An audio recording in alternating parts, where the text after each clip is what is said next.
વડોદરા શહેરના મેયર દ્વારા સયાજીબાગ ખાતે પશુ પક્ષીઓની સારવાર તથા સર્જરી માટે સામગ્રી પૂરી પાડવામાં આવી। વડોદરાના પ્રથમ નાગરિક પિંકીબેન સોનીના કોટામાંથી 5 લાખ રૂપિયાના ખર્ચે વડોદરાના સયાજીબાગ ઝૂ ખાતે જૂના પક્ષીઓ તથા નાના પ્રાણીઓની સારવાર તથા સર્જરી માટે ઓપરેશનની સાધન સામગ્રી પૂરી પાડવામાં આવી। વડોદરાના પ્રથમ નાગરિક પિંકીબેન સોનીના કોટામાંથી ₹5 લાખ રૂપિયાના ખર્ચે વડોદરાના કમાટીબાગના પ્રાણીઓ તથા નાના પ્રાણીઓ તથા પક્ષીઓ માટે ઇલેક્ટ્રોક્વોટરી મશીન તથા અન્ય વેટરનિટી સાધન સામગ્રી પૂરી પાડવામાં આવી હતી। અબોલા પક્ષીઓને નુકસાન થતા તેઓને સારવાર અર્થે તથા તેઓને જરૂરી સરસામાન આપવા માટે ડોક્ટરની સાથે ચર્ચા વિચારણા કરવામાં આવી હતી। ત્યારબાદ વડોદરાના પ્રથમ નાગરિક દ્વારા પોતાના કોટામાંથી આ સાધનો આપવાનું નક્કી કરવામાં આવ્યું છે। આવનારા દિવસોમાં જો વેટરનિટી હોસ્પિટલને સોનોગ્રાફી અથવા એક્સરે મશીનની જરૂર પડશે તો તે પણ તેમના કોટામાંથી પૂરું પાડવામાં આવશે તેમ આશ્વાસન આપવામાં આવ્યું હતું। વડોદરા શહેરના સયાજીબાગ ઝૂ ખાતે પ્રાણીઓ અને નાના પ્રાણીઓ અને પક્ષીઓ માટે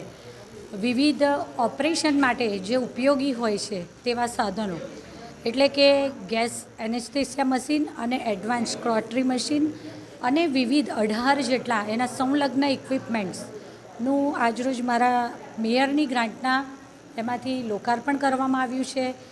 જ્યારે ઉત્તરાયણના સમયગાળા દરમિયાન પક્ષીઓ દોરાથી ઘાયલ થાય છે ત્યારે કમાટીબાગ એટલે કે સયાજીબાગ ખાતે મેં મુલાકાત કરી હતી અને ત્યારે જ્યારે આ ઓપરેશન કરવાની જરૂરિયાત ઉદ્ભવતી હોય છે ત્યારે આ પક્ષીઓને કે પશુઓને ઇન્જેક્શન દ્વારા એનેસ્થેસિયા આપવામાં આવતો હતો, જેના કારણે એમને સાજા થવાનો સમયગાળો પણ વધારે લાગતો હતો તો એમના શરીર માટે એડવાઇઝેબલ પણ ન હતું। જ્યારે આ વિષય મારા ધ્યાને આવ્યો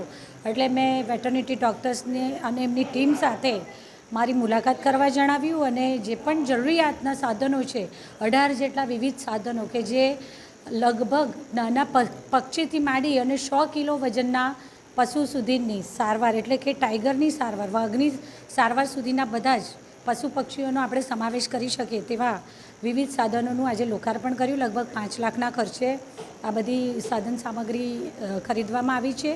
અને આગામી સમયમાં પણ એક્સરે મશીન કે એવી કોઈ પણ જરૂરિયાત હોય તો એમને કહેવામાં આવ્યું છે, એ લોકો મારો સંપર્ક કરશે અને બાકીની પણ જે જરૂરિયાત હશે તે સાધન સામગ્રી પણ પર્ટિક્યુલરલી પશુઓ અને પક્ષીઓના સ્વાસ્થ્યને પ્રાધાન્ય આપી અને એ પણ વિષય પર લેવામાં આવશે। ઝૂ વિભાગમાં જે વેટરનરી હોસ્પિટલ બનાવી છે એમાં અલગ અલગ સુવિધાઓ ઉપલબ્ધ છે। ખાસ કરીને જે જૂના એનિમલ છે, ઉત્તરાયણ વખતે જે પક્ષીઓ દોરાથી ઇન્જર્ડ થતા હોય છે ત્યારે આ પક્ષીઓની સર્જરીની જરૂર પડતી હોય છે। જે આપણી પાસે ઇનહાઉસ વેટરનરી ડૉક્ટરો છે એ લોકો આ ઓપરેશન કરતા હોય છે। ઓપરેશન દરમિયાન જે એનાવેટ કરીને ગેસ એનેસ્થેસિયા મશીન છે સાથે ઇન્ક્યુબેટર છે જેનાથી પક્ષીઓને એનેસ્થેસિયા આપી શકાય, સાથે સાથે ઇન્ક્યુબેશન કીટ પણ ખરીદવામાં આવી છે। ઇન્જરી દરમિયાન ઓપરેશન દરમિયાન જે બ્લીડિંગ થતું હોય તે રોકવા માટે વેટસીલ કરીને વેસલ સીલર મશીન કે જે અતિ આધુનિક કોટરી મશીન છે કે જેમાં લોહીની નસનો કંટ્રોલ લેવો હોય તો ખાલી ચીપિયાથી પકડવાથી ફૂટ સ્વિચથી એને કંટ્રોલ કરી શકાય છે। આજુબાજુની ટીસ્યુનું ડેમેજ ઓછું થાય છે અને પક્ષીઓ અને પ્રાણીઓ ખૂબ નાના હોય ત્યારે આ પ્રિસિઝન ઇન્સ્ટ્રુમેન્ટથી એમની જાન બચાવવામાં આપણને સગવડતા મળશે। માનનીય મેયર શ્રીમતી પિંકીબેન સોની એ પોતાના મેયર કોટામાંથી 50 લાખના ખર્ચે આ ઇક્વિપમેન્ટ સાથે સાથે ઇન્ટ્યુબેશન કિટ વગેરે અને ટ્યુબિંગ સિલિન્ડર્સ આ બધી વસ્તુ ડોનેટ કરી છે,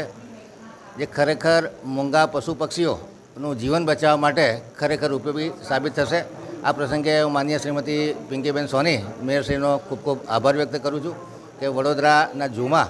જે મૂંગા પશુ પક્ષીઓ માટે જે સર્જરી કરવા માટેના જે ઇક્વિપમેન્ટ ડોનેટ કર્યા છે જેનાથી આ મૂંગા પશુ પક્ષીઓના જાન બચાવવામાં ખૂબ ઉપયોગી સાબિત થશે। સાથે સાથે વેટરનરી ડૉક્ટર અને ઝૂના ક્યુરેટર પ્રત્યુષભાઈ પાટણકર